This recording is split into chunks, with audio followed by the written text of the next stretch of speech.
Mesdames et messieurs, bonsoir. Voici les titres du journal. La coordination départementale de l'Union progressiste du Plateau forme les élus communaux des 5 communes du département. L'objectif de cette formation est de renforcer les capacités des acteurs pour un meilleur enracinement du parti dans le département du Plateau. Les détails dans ce journal.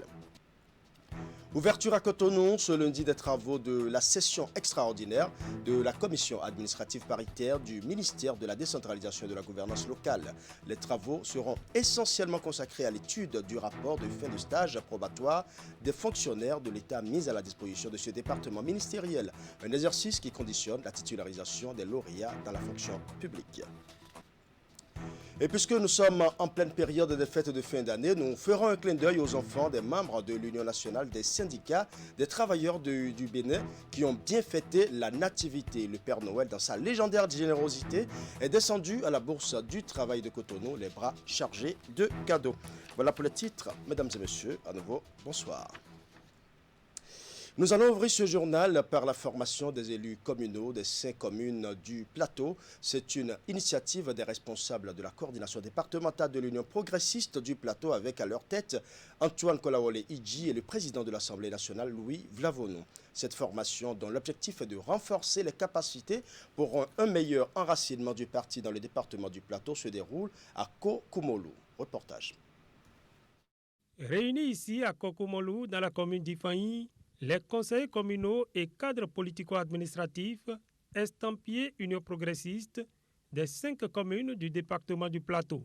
Ils y sont conviés pour bénéficier d'une formation visant à renforcer leurs capacités. L'enjeu ici étant qu'ils s'approprient véritablement les directives du parti pour un réel développement à la base. Nous espérons que cette rencontre, qui verra la contribution de hauts responsables du parti, servira à faire connaître les élus UP des 5 communes du département du Plateau entre eux, prendre des initiatives communes en vue de la concrétisation des ambitions de l'UP dans le département, partager des expériences de gestion communale et de fonctionnement du parti dans leurs communes respectives. Les profondes relations qui s'opèrent aujourd'hui nous interpellent et nous projettent dans des défis majeurs auxquels nous devons faire face. L'Union progressiste est sortie largement victorieuse des dernières élections communales, mais l'élection des exécutifs communaux a donné lieu par endroits à des frustrations. Il y avait donc lieu, selon les responsables de la coordination départementale de l'Union progressiste, d'aplanir les divergences pour que leurs élus restent unis autour du développement de leur commune et travaillent à l'enracinement de l'Union progressiste dans le département du Plateau. À l'intérieur de chacune de nos communes, dans certaines communes, de façon plus brûlante que d'autres, il y a des problèmes. Et ces problèmes-là, nous devons pouvoir les examiner courageusement. Parce que si nous ne les examinons pas courageusement, les efforts dont vous a parlé le président Patrice Talon, quand ces efforts-là arriveront dans vos communes, ils seront annulés. Nous, qui sommes les différents responsables au niveau départemental, avons jugé nécessaire et utile de recentrer tous ces problèmes et de les décliner de façon à aborder de façon plus concrète ces problèmes qui ont été évoqués de façon générale. C'est à cela que nous vous invitons. Ayez l'esprit ouvert, ayez l'esprit dégagé de toute interprétation tendancieuse et ayez surtout la franchise qui nous permettra de mieux les aborder, de mieux en discuter et de sortir encore plus ragaillardi, encore plus déterminé pour l'enracinement de notre parti au niveau de notre département. Les discussions qui s'en sont suivies ont duré plusieurs heures, au bout desquelles, selon les participants, les responsables de la coordination ont réussi à dissiper les incompréhensions, à remobiliser la troupe et à la mettre en ordre de bataille pour relever les défis du développement au niveau des communes. Les travaux de ce séminaire de formation de l'Union progressiste ont été sanctionnés par une déclaration finale. Nous allons suivre la substance de cette déclaration lue par le député Razak Abiosé. À l'issue de fructueux et sincères échanges, les participants ont décidé de promouvoir et surtout de respecter dans leurs communes respectives les valeurs du progressisme. Accepter de partager et de respecter les valeurs de discipline de groupe en vue de réaliser la légitime vision de l'Union progressiste dans le département. Retenu de mutualiser les stratégies et bonnes pratiques relatives à la gestion de leurs communes respectives en vue d'impacter le quotidien des populations. Promis de consolider l'Union progressiste dans leurs communes respectives à travers la mise en place de toutes les structures statutaires et à l'animation du parti. Relever les principaux problèmes relatifs à la coopération entre les mairies et la tutelle, entre les mairies et le gouvernement. Apprécier les approches de solutions appropriées à la gestion des problèmes auxquels ils sont confrontés. Enfin, mandater les principaux leaders UP du département à connaître expressément les différents problèmes spécifiques à chaque commune et y apporter des solutions adéquates. Par ailleurs, les participants à cette rencontre se sont félicités pour l'initiative et surtout pour le sérieux qui a caractérisé le déroulement des travaux et la qualité des débats qui y sont menés. Ils se sont engagés à respecter et à mettre en application les directives des recommandations issues des travaux. Fait à Kokoumolu le 26 décembre 2020, ont signé les participants.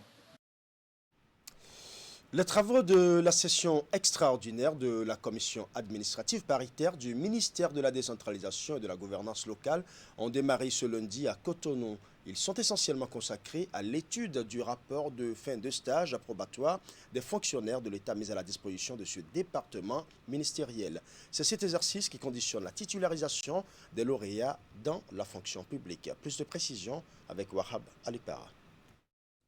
120 lauréats ont été mis à la disposition du ministère de la décentralisation et de la gouvernance locale à la suite du concours de recrutement des fonctionnaires de l'État organisé en février 2018.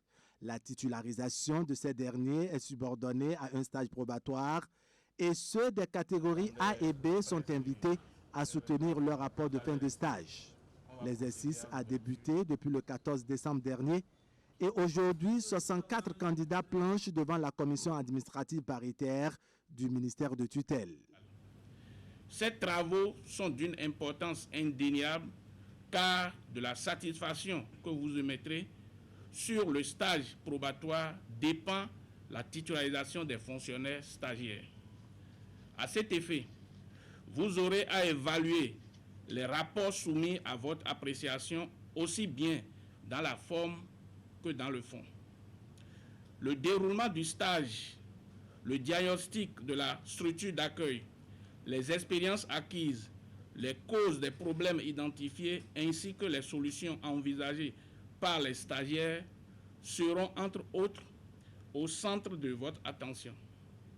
Aussi, sera prise en compte l'aptitude du stagiaire à s'exprimer et à argumenter de manière pertinente les idées qu'il expose. Un canevas du rapport de stage probatoire a été envoyé aux candidats concernés qui se sont attelés à le remplir en respectant le style rédactionnel qui implique concision et clarté. Le stage probatoire permet d'évaluer les aptitudes ou la capacité du fonctionnaire stagiaire à occuper le poste correspondant à son grade. L'autorité ministérielle dit attendre beaucoup du travail de la commission. Les Nigériens étaient aux urnes ce dimanche, un double scrutin pour élire le nouveau président de la République et les nouveaux députés de l'Assemblée nationale. 7 millions d'électeurs étaient appelés aux urnes hier dans la capitale à Niamey. Le scrutin s'est déroulé dans un climat apaisé selon nos envoyés spéciaux qui ont suivi de bout en bout ce double scrutin. Les observateurs déployés par la CEDEAO étaient également présents dans tous les bureaux de vote. Retour sur les conditions du déroulement de ces élections dans cet élément signé Idrissou Boukari. La République du Niger s'apprête à vivre une nouvelle ère de son histoire. C'est pour la première fois depuis son indépendance le 3 août 1960 que le pays va connaître, au terme de ces élections, une passation de pouvoir entre deux présidents démocratiquement élus. Ils sont près de 7 500 000 électeurs appelés à départager 30 candidats pour le compte de l'élection présidentielle. Le jeu politique est suffisamment ouvert puisque le président sortant a décidé de ne pas se représenter pour un troisième mandat. Le vote se déroule sous les yeux des observateurs de la CEDEAO. Le chef de la mission et le commissaire aux affaires politiques, paix et sécurité ont eux aussi visité quelques bureaux de vote de Niamey pour avoir leur propre idée des conditions de déroulement de ces élections. It's very impressive. We have visited 2 polling locations and Eh bien, comme vous l'avez dit, nous avons déjà visité effectivement 2 lieux et nous avons été impressionnés par ce que nous avons vu. Tout était en place, les choses se sont déroulées normalement. Notre espoir, c'est que ces élections se tiennent dans des conditions qui soient apaisées et qui soient conclues de résultats satisfaisants. Nous avons même constaté en certains endroits qu'il y avait notamment des personnes handicapées qui avaient également la possibilité de mener leur opération. Élections présidentielles couplées avec les législatives. 84 partis politiques sont en compétition avec 171 sièges à pourvoir. Les opérations de vote se déroulent sans incident, ce qui réconforte le chef de la mission d'observation électorale de la CEDEAO qui se réjouit des dispositions prises par les autorités nigériennes pour faciliter le vote aux citoyens. interesting thing was that among the, Alors, parmi les membres des bureaux que nous avons visités, nous avons constaté qu'il y avait effectivement des femmes qui étaient présidentes de bureaux. Et ce sont elles qui donc mènent les opérations dans ces différents bureaux, en tant que femmes. Et cela est heureux à constater. exercise to effect this exercise of election. So I was still Je lance un appel au voyant peuple du Niger pour que ces élections puissent se tenir dans la paix et que tout puisse se terminer avec satisfaction. seek and look forward to a very successful election. Le vote va durer 11 heures conformément au code électoral du Niger. Au cas où aucun candidat n'a réussi à avoir la majorité absolue, le rendez-vous sera pris pour le 20 février 2021 pour le second tour de l'élection présidentielle. Et justement, pour contribuer à renforcer la crédibilité des élections générales au Niger, la mission d'observation électorale de la CEDEAO a mis en place un dispositif qui permet à son équipe technique d'être constamment en contact avec les observateurs déployés dans les bureaux de vote. Un moyen technologique qui donne la possibilité d'avoir des données du terrain en temps réel. Après le tour des bureaux de vote de Niamey, le chef de mission et le commissaire chargé des affaires politiques, paix et sécurité de la CEDEAO ont visité la salle de situation. Sur place, ils ont pris connaissance du visage que présente ce double scrutin présidentiel et législatif. Le point avec Idrissou Boukari. Pendant que les observateurs sont sur le terrain pour suivre le déroulement des élections, l'équipe technique de la CEDEAO, elle, est mobilisée pour recevoir des informations en temps réel. Grâce à un dispositif mis en place au niveau du département du suivi des élections, les illégalités relevées par les observateurs dans les bureaux de vote sont systématiquement transmises à la salle de situation ouverte au quartier général de la mission d'observation à Niamey. Nous avons pris les dispositions pour couvrir l'observation électorale sur la base de 2 méthodes. La première, c'est des imprimés que nous remettons à nos observateurs qui vont sur le terrain, qui, sur la base des paramètres indiqués sur cette feuille d'observation, consacrent ce qu'ils ont vu sur le terrain. Ce qui nous permet d'apprécier si les logistiques ont été envoyées à temps, si les bureaux ont ouvert à temps, si l'urne est transparente, si l'urne était ouverte à l'ouverture des bureaux de vote, s'il y a la liste électorale, s'il y a des cartes d'électeurs non retirées par les électeurs qui peuvent les retirer sur place. Nous avons vu tout ça, l'encre indélébile, les PV, les bulletins de vote aussi bien pour l'élection législative que pour l'élection présidentielle. La deuxième méthode, c'est une innovation que nous avons apportée au niveau du département chargé du suivi des élections, une application informatique qui nous permet d'avoir à temps les informations en temps réel. Comme le Mali, le Burkina Faso et le Nigeria, le Niger subit aussi depuis quelques années des attaques terroristes. Le principal défi de l'organisation de ces élections reste donc la sécurité. Et pour ce faire, le gouvernement a mobilisé 37 000 agents de sécurité dans les 8 régions du pays pour sécuriser aussi bien les électeurs que les candidats. Depuis la salle de situation de la mission de la CEDEAO, on constate avec satisfaction cette présence remarquable.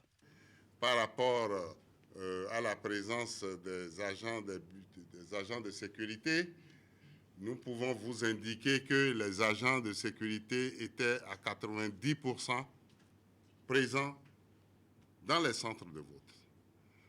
Les partis politiques étaient à 90,91% présents dans les bureaux de vote. L'accès aux bureaux de vote était facile, c'est à 100% sur la base des rapports que nous venons de recevoir. Après la sécurité, l'autre défi auquel fait face le Niger en cette période électorale est le défi sanitaire. Comme partout dans le monde, la pandémie de Covid-19 sévit dans le pays. Mais le constat fait par la mission d'observation électorale de la CEDEAO sur le terrain n'est pas bon. Les mesures barrières contre le mal ne sont pas respectées dans les bureaux de vote par les électeurs. Sur place, les émissaires de la CEDEAO ont dû tirer la sonnette d'alarme. Beaucoup d'électeurs venaient dans les bureaux de vote sans masque. Cela nous a préoccupés et tout de suite nous avons lancé une alerte à la CENI pour que les bureaux de vote soient pourvus de masques afin que chaque électeur puisse entrer dans le bureau de vote avec le masque. L'équipe technique de la mission de la CEDEAO suit donc de près et dans les moindres détails le déroulement des élections présidentielles et législatives depuis la salle de situation. Après le vote, le point des opérations de dépouillement sera également transmis par les observateurs, et ce, en temps réel. Retour au Bénin pour parler d'une situation inconfortable. Ils sont privés d'eau depuis un mois environ. L'ouvrage à réaliser et qui leur permet de s'approvisionner en eau potable a été saccagé et la pompe emportée par des indélicats. Les habitants de Lotcho-Daro, Lotcho-Adame et Lotcho-Awame appellent à l'aide pour rétablir la source d'approvisionnement en eau potable. Les détails dans ce reportage de Imet Hélène à Moussou. Installée dans l'enceinte de l'école primaire, la pompe du village de Lotcho-Daro a disparu. L'ouvrage est à motricité humaine. Il a été réalisé il y a une dizaine d'années et a notamment été saccagé par des individus jusque-là non encore identifiés. Les indélicats, pendant leur acte incivique, ont endommagé la partie maçonnerie de l'installation, puis emporté l'essentiel de l'ouvrage. On a constaté le 23 novembre passé que les voleurs sont venus détruire toute la pompe. Ils ont enlevé la machine qui sert à amener l'eau du bas vers le haut. Ils ont enlevé également le pédale et ils sont partis vers 2 h du matin comme ça. Et les bonnes dames étaient venues le matin, elles ont constaté que la pompe n'est plus à sa place. Ils ont laissé le raccord par terre. C'est vraiment dramatique. Les bonnes dames ne trouvent plus d'eau pour faire la cuisine, toilette, on est comme ça. Depuis ce 23-là, c'est doucement, on se lave. Coup dur pour les habitants bénéficiaires directs et ceux des villages environnants qui sont dorénavant sans eau. 300 hommes et femmes fréquentent au quotidien cette pompe installée au centre d'une population estimée à plus de 2000 personnes. L'ouvrage dessert en réalité, en plus du village de Lotcho-Daro, dans l'arrondissement de Ngbegame et à Djidja, les villages Lotcho-Awame et Lotcho-Adame dans l'arrondissement de Passagon à Boïkon. Dans la zone, les installations de la Société nationale des eaux du Bénin, SONEB, ainsi que les châteaux d'eau privés sont inexistants. Pour satisfaire aujourd'hui et comme avant l'arrivée de cette pompe, les besoins en eau, les populations parcourent plusieurs dizaines de kilomètres. Le périple alourdit et rend pénible les journées de ces dernières.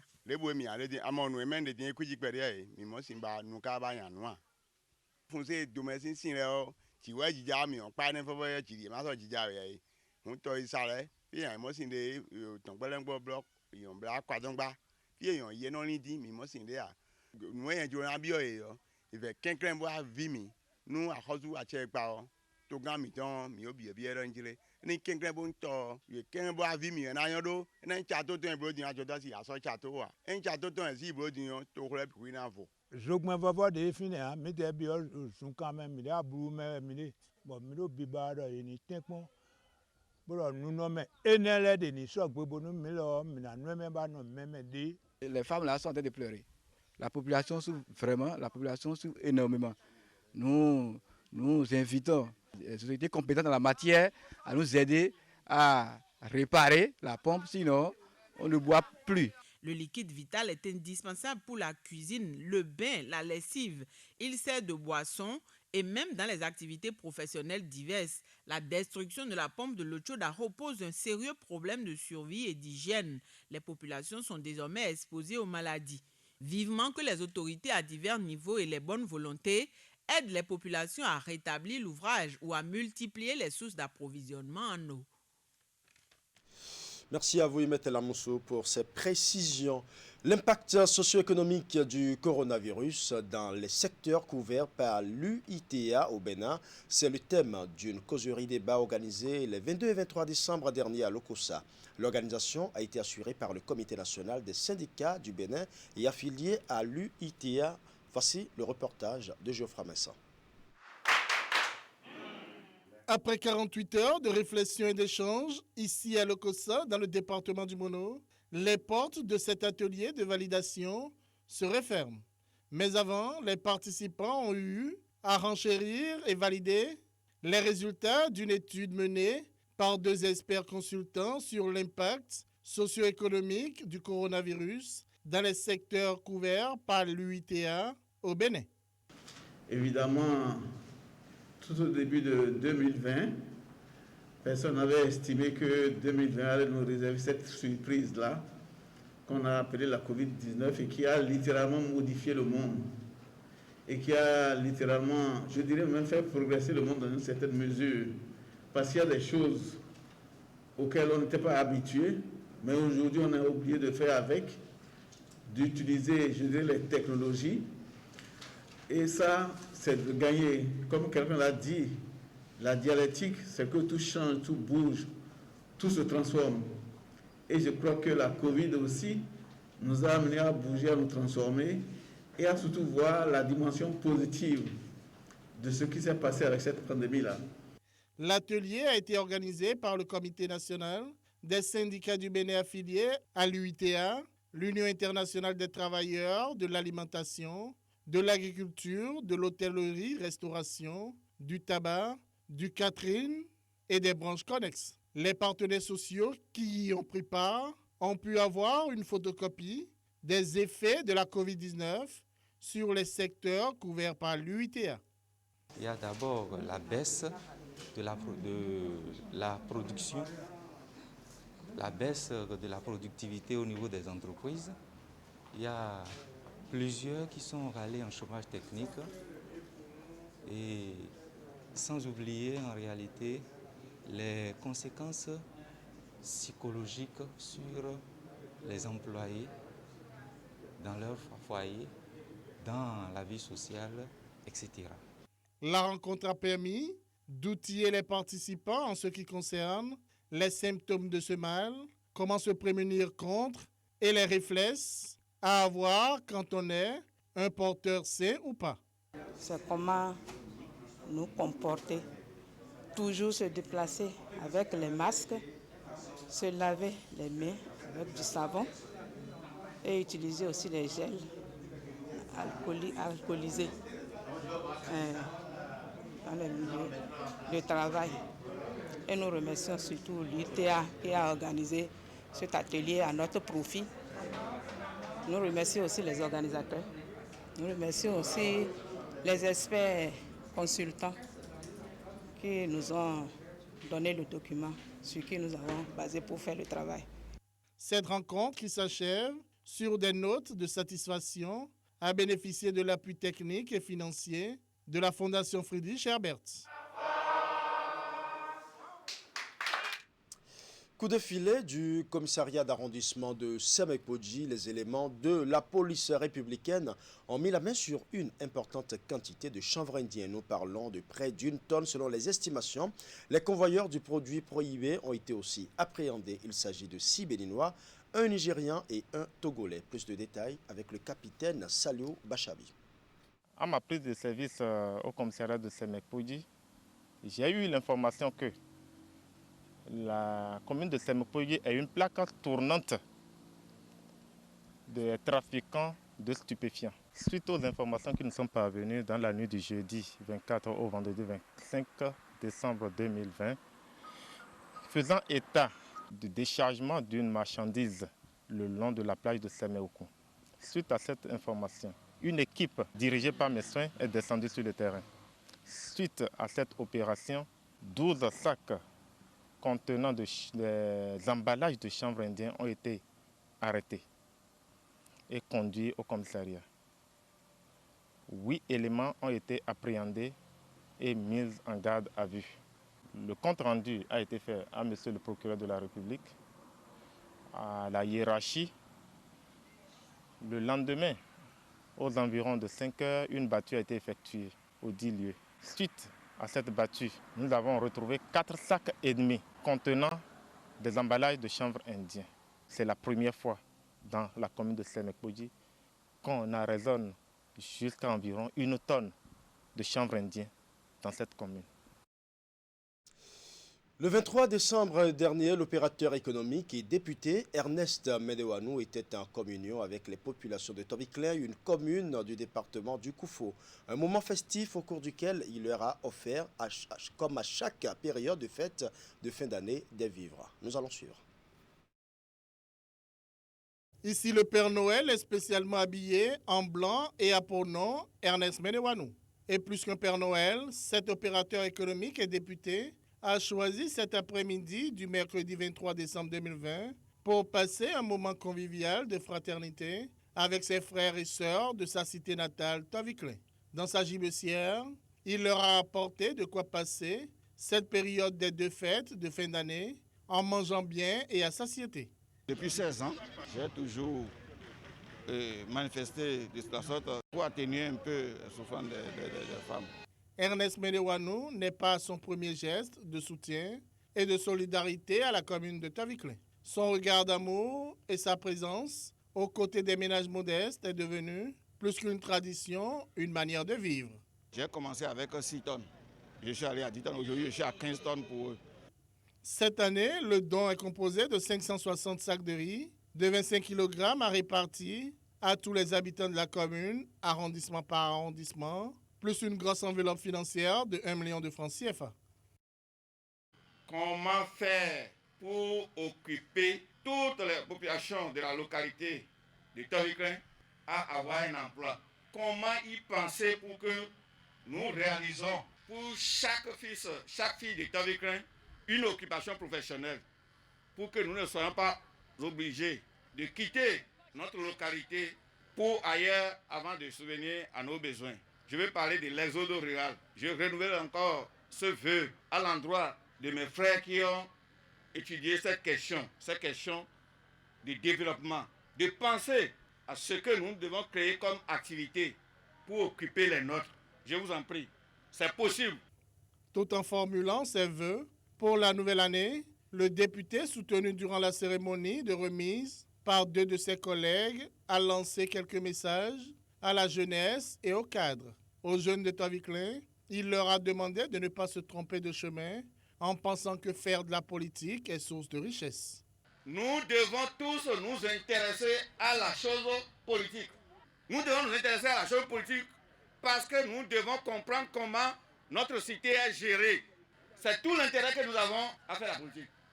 Toviklen est une commune située dans le département du Koufo, au sud-ouest du Bénin. Lors du recensement de 2011, la commune comptait 88 611 habitants. Elle est subdivisée en 7 arrondissements, 47 villages et 10 quartiers de ville.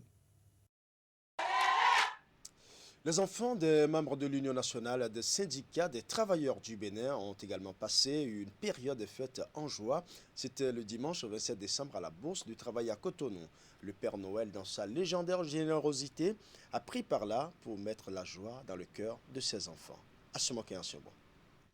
Dans sa randonnée annuelle à travers le monde, Père Noël a marqué un arrêt à la Bourse du Travail à Cotonou. Il est venu les bras chargés en compagnie de son frère jumeau, vu pour la première fois distribuer des cadeaux aux enfants du personnel de l'Union nationale des syndicats des travailleurs du Bénin. À l'occasion, tous les enfants étaient en uniforme pour la fête. Chers enfants, beaux et lumineux que vous êtes tous avec l'uniforme, nous le devons aux parrains et à la marraine de Noël 2020. Je souhaite à tous joyeux Noël et que la fête soit belle. Nous avons décidé de continuer de fêter Noël sans discrimination. C'est pourquoi nous avons continué dans les pas des anciens parrains et marraines pour retenir un uniforme pour que tout le monde soit aux couleurs de cet uniforme. Cette année encore, l'effectif des enfants bénéficiaires a augmenté. De 110 enfants en 2019, il est passé à plus de 150. Et le comité d'organisation n'a pas lésiné sur les moyens pour rendre heureux les enfants. Une fête qui, à en croire le secrétaire général de l'UNSTB, a des objectifs spécifiques. Nous devons trouver à travers cette fête la mise en œuvre de l'une des fonctions du syndicat, la fonction sociale, qui veut que le syndicat s'intéresse à ses militants sur le plan social. En se retrouvant ici ce matin, ils ont compris que tout au moins, il y a une maison pour les travailleurs. Il y a une maison où les défenseurs des travailleurs se retrouvent pour réfléchir. La fête s'est poursuivie autour de plats servis à ses enfants. Les heureux du jour se sont vus promettre l'organisation annuelle de la célébration. Occasion pour le secrétaire général Apollinaire Afewe de s'engager à rendre l'UNSTB plus grande encore. Les drapeaux de l'UNSTB que vous avez en main veulent toujours dire que l'étendard de l'UNSTB sera toujours haut et très haut. Et nous travaillerons toujours à ce que l'UNSTB soit la mère des confédérations, soit celle qui donne l'exemple à suivre aux autres, soit celle que les autres copient pour pouvoir bien faire, parce que, en termes d'expérience et d'expertise, nous en sommes à la 46e année. L'opportunité était aussi offerte aux enfants de montrer leur talent. Et pour rendre plus agréable encore la partie, l'artiste chanteur Suite Glory a été invité pour faire danser toute la salle pendant que Papa Noël se retirait pour honorer d'autres rendez-vous.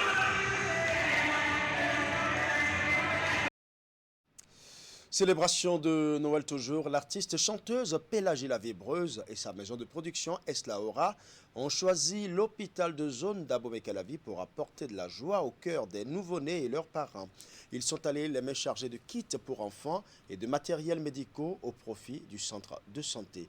Le point de la cérémonie de remise dans ce reportage de Teddy Goudalo présenté par Assimo Kani Assombo. Eslaora Production et son artiste attitré Pélagie la Vibreuse font parler leur cœur de générosité au profit des nouveau-nés. Le 25 décembre 2020, à l'hôpital de zone d'Abomey-Calavi, ils sont allés soulager les peines des mères en situation difficile en cette période de fête en leur apportant de quoi assurer les besoins immédiats de ces petits-enfants.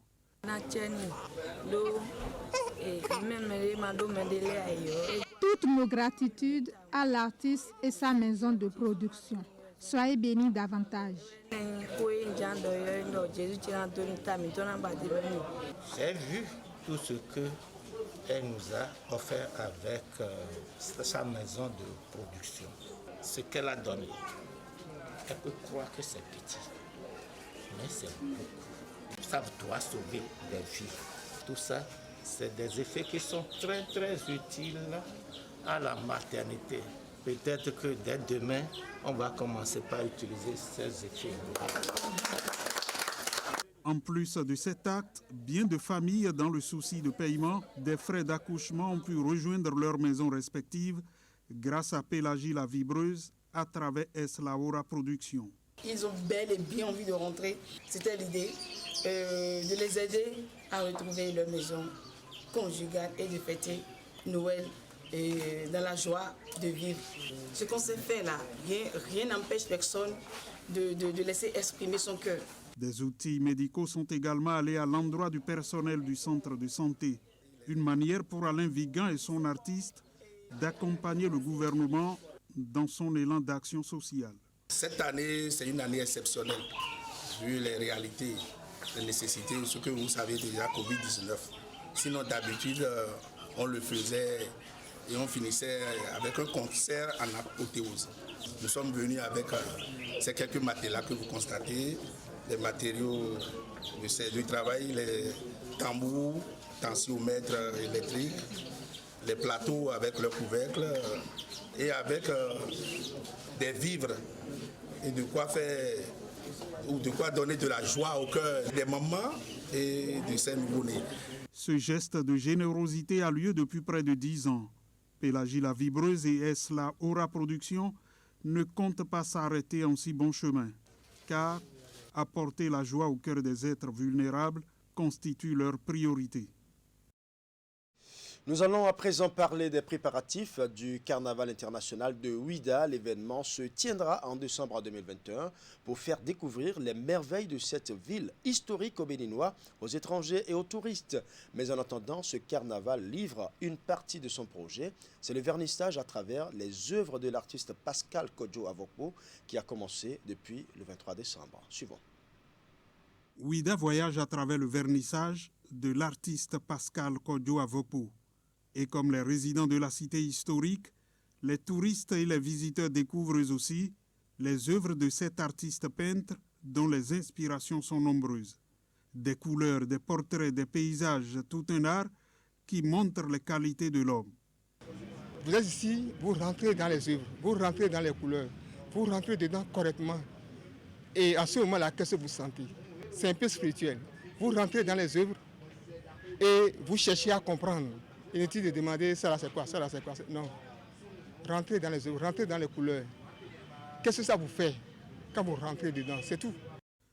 Pascal Kodjo Avokpo laisse le visiteur découvrir de lui-même les messages que véhiculent ces tableaux. Il l'invite à un effort personnel de compréhension. Les visiteurs donnent leurs appréciations du vernissage. Pour la mairie, c'est important que des manifestations de ce genre se multiplient dans la ville. Parce que nous ambitionnons d'être une destination touristique de premier choix, d'accord, en dehors des sites patrimoniaux historiques que le touriste va venir regarder. Il faut qu'il y ait une offre en matière de production d'art, en matière d'animation culturelle. Et donc, c'est une grande chose qui se passe à Ouidah maintenant. Et comme ça va continuer, je ne suis pas de ces gens-là, mais je les écoute beaucoup. Il paraît que nous sommes à l'ère du verseau et qu'il va y avoir beaucoup de bouleversements. Voici un beau bouleversement très positif qui se passe à Ouidah et pour Ouidah. C'est aujourd'hui que je vois ce qu'il fait et qui il est. Monsieur Avokpo, que j'ai vu dans son atelier, est très grand, immensément grand par rapport à monsieur Avokpo que je vois aujourd'hui. Pour le directeur artistique de l'exposition d'art, Wilfried Hundje, c'est beaucoup de choses à découvrir. Voyage parce qu'on peut être sur place et voyager. Voyager aussi, c'est de s'embarquer dans un train ou dans un vol. Aujourd'hui, nous avons demandé aux gens de venir voyager dans le milieu artistique, de venir voyager dans ce décor inhabituel de ce lieu d'histoire qui est le fort français de Ouidah. Voyager tout simplement parce que nous sommes en train de présenter actuellement le projet Carnaval international de Ouidah. Le présent vernissage est, selon le directeur artistique, une autre composante du projet Carnaval international de Ouidah. L'exposition qui a commencé le 23 décembre prendra fin le 17 janvier 2021. Le temps pour les passionnés d'aller savourer du beau, du rêve, du réalisme et de l'abstrait. Voilà, ce sera tout pour ce journal. Merci pour votre aimable attention. Bonne soirée chez vous.